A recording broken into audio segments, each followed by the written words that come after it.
Kenapa Pak Prabowo dan Pak Ganjar itu sampai detik ini belum memutuskan siapa cawapresnya? Akan membuat kekecewaan daripada orang-orang fanatik di Pak Prabowo itu sendiri. Sehingga sebagian besar yang mendukung Pak Prabowo bisa lari ke Pak Anies. Nah, kita lihat nanti siapa yang berpeluang menjadi Presiden 2024. Kemungkinan analisa saya ini cukup akurat. Jangan sampai nanti Presiden itu jadi cawapres jadi ban serap lah. Ban serap. Ya, cawapres jadi ban serap. Itu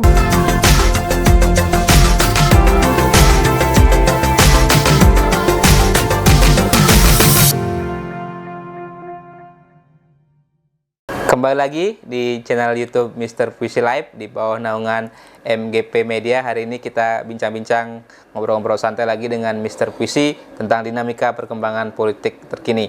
Ada hal yang sangat menarik. Mr. Puisi, selamat pagi sebelum kita lanjut. Selamat pagi.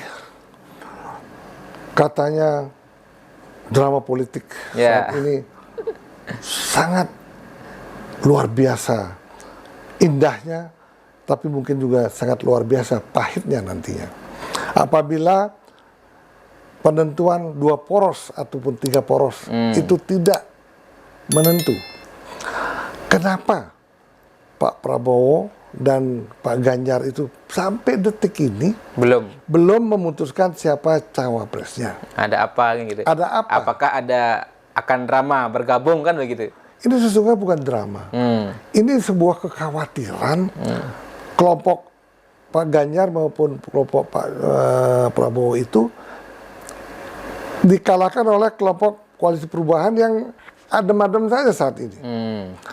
Tentunya ini sudah banyak pengamat politik yang cukup berpengalaman di negeri ini. Sangat sulit menentukan apakah akan terjadi 2 poros ataupun 3 poros. Sedangkan katanya kalau 3 poros pemerintah tidak punya anggaran untuk itu. Tetapi banyak juga pengamat politik mengatakan 3 poros itu lebih baik karena akan didapatkan pertarungan pemilihan presiden yang cukup fair, di mana dinamika politik ini jangan sampai membuat pertarungan ini langsung buat orang KO. Nah, kalau buat KO artinya akan didapatkan seorang presiden yang mungkin tidak berkenan juga perubahan untuk masyarakat luas. Nah, untuk itu coba kita bahas apakah akan terjadi 2 poros atau 3 poros. Jadi sebelum kita lanjut lebih dalam, Mr. Puisi, saya ingatkan untuk jangan lupa subscribe channel YouTube Mr. Puisi Live di bawah naungan MGP Media. Jangan lupa juga like, komen, dan share konten-konten di channel YouTube ini. Satu pertanyaan yang terus kita tanyakan dari awal, 2 poros atau 3 poros, 1 putaran atau 2 putaran.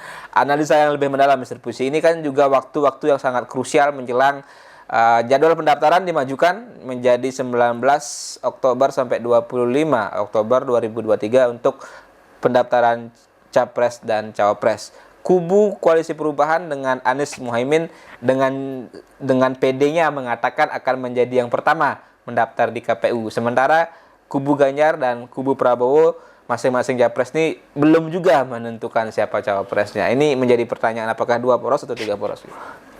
Saya yakin memang yang akan pertama mendaftar adalah kubu Koalisi Perubahan. Dengan Anies dan Muhaimin atau Anies Caimin. Amin. Ya. Tetapi untuk koalisi ya Pak Ganjar dan Pak Prabowo itu betul-betul harus diadakan analisa secara terbuka dan fair, dan menganalisa setiap koalisi itu harus menganalisa sebaiknya tuh bagaimana. Kalau memang digabungkan, misalnya Pak Prabowo dengan Pak Ganjar, di mana Pak Ganjar menjadi capresnya, Pak Prabowo menjadi cawapresnya, ini akan membuat kekecewaan daripada orang-orang fanatik di Pak Prabowo itu sendiri. Sehingga sebagian besar yang mendukung Pak Prabowo bisa lari ke Pak Anies. Nah, ini harus dipelajari dan betul-betul secara akurat dianalisa oleh kubu Pak Ganjar dengan kubu Pak Prabowo.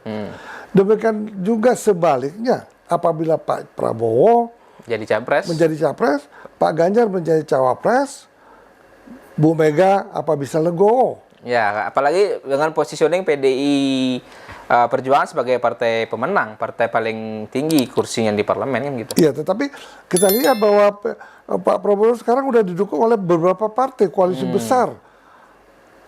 Demokrat sudah masuk di sana, Golkar partai besar sudah masuk, kemudian PAN juga sudah masuk, Gerindra sudah masuk. Ada 4 partai cukup besar di sini yang boleh kita katakan ini merupakan koalisi besar juga saat ini. Koalisi paling besar, paling gemuk. Nah, walaupun PDI merupakan pemenang pemilu sebelumnya, tetapi 4 partai ini juga kalau dihimpun suaranya akan jauh lebih tinggi daripada PDI Perjuangan digabungkan dengan P3.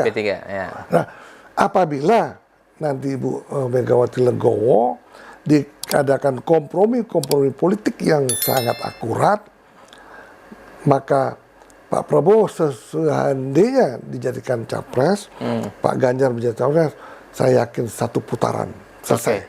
Nah, yang menjadi menarik sebenarnya dan juga dilematis ketika 2 kubu ini digabungkan, tidak hanya persoalan menang kalah saja atau persoalan 1 putaran atau 2 putaran atau 2 poros atau 3 poros, tapi kan ini menyangkut dignity juga, harga diri, kewibawaan partai masing-masing sebagai sebuah partai besar.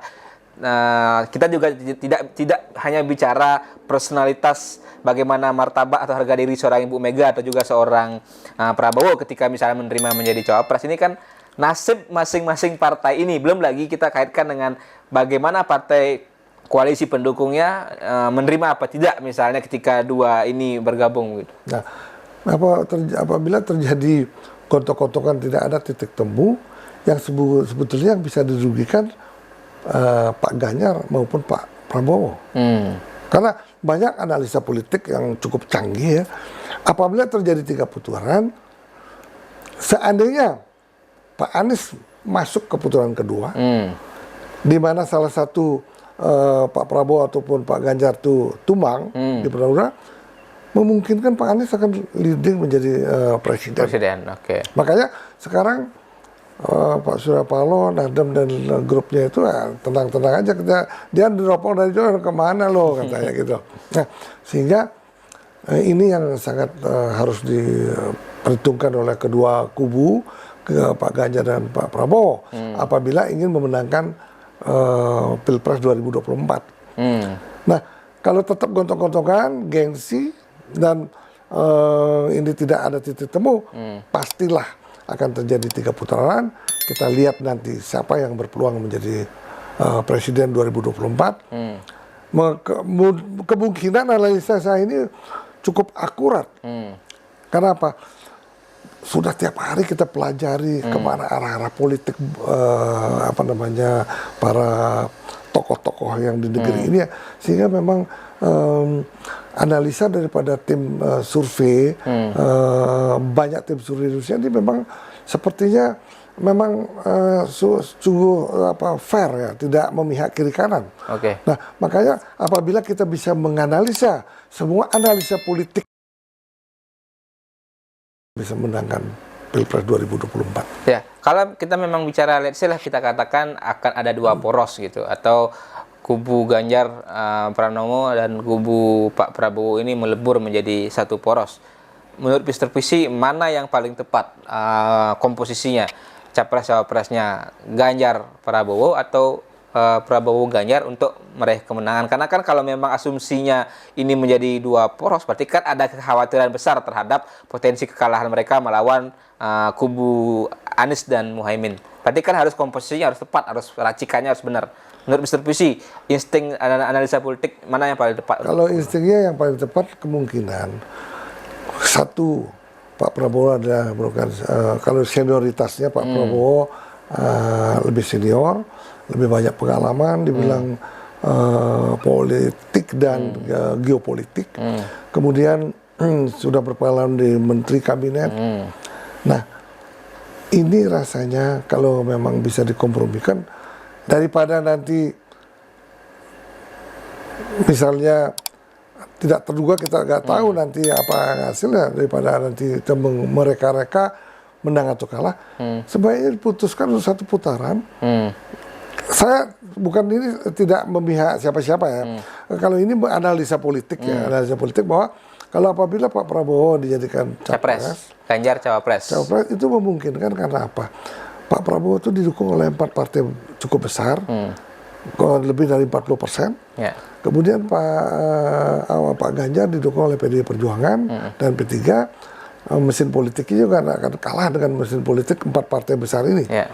Nah, kemudian, di situ harus ada kompromi politik. Apabila Pak Ganjar menjadi cawapresnya, akan menjadi wakil presiden, itu pembagian tugasnya masing-masing itu lebih jangan sampai nanti presiden itu jadi cawapres jadi ban serap lah. Ban serap. Ya, cawapres jadi ban serap. Itu mungkin perlu dikompromikan. Oke, jadi pembagian tugas harus clear. Itu harus clear. Sharing power juga clear karena kan. Pak Prabowo dalam hal ini kan jauh lebih tua, kemudian Pak Ganjar lebih energik, kemudian diberikan tugas yang lebih banyak mungkin pada saat beliau itu menjadi presiden dan wakil presiden. Nah, ini mungkin cukup fair. Kalau ini bisa dipertimbangkan oleh Ibu Mega, kemungkinan penggabungan ini bisa mulus gitu. Oke, menarik apa yang disampaikan Mr. Puisi. Jadi kita tunggu saja seperti apa nasib dari kubu Prabowo dan kubu Ganjar Pranowo. Apakah juga masing-masing tokoh besar ini, baik Prabowo sendiri, kemudian juga Ibu Mega, mampu legowo meletakkan mungkin gengsinya, egonya demi kepentingan lebih besar, demi kepentingan bangsa dan demi kemenangan di Pilpres di 2024. Terima kasih Mr. Puisi. Kita akan sambung di kesempatan berikutnya. Jangan lupa untuk subscribe channel YouTube Mr. Puisi Live di bawah naungan MGP Media. Jangan lupa juga like, komen, dan share konten-konten di channel YouTube ini. Terima kasih. Salam pemilu damai.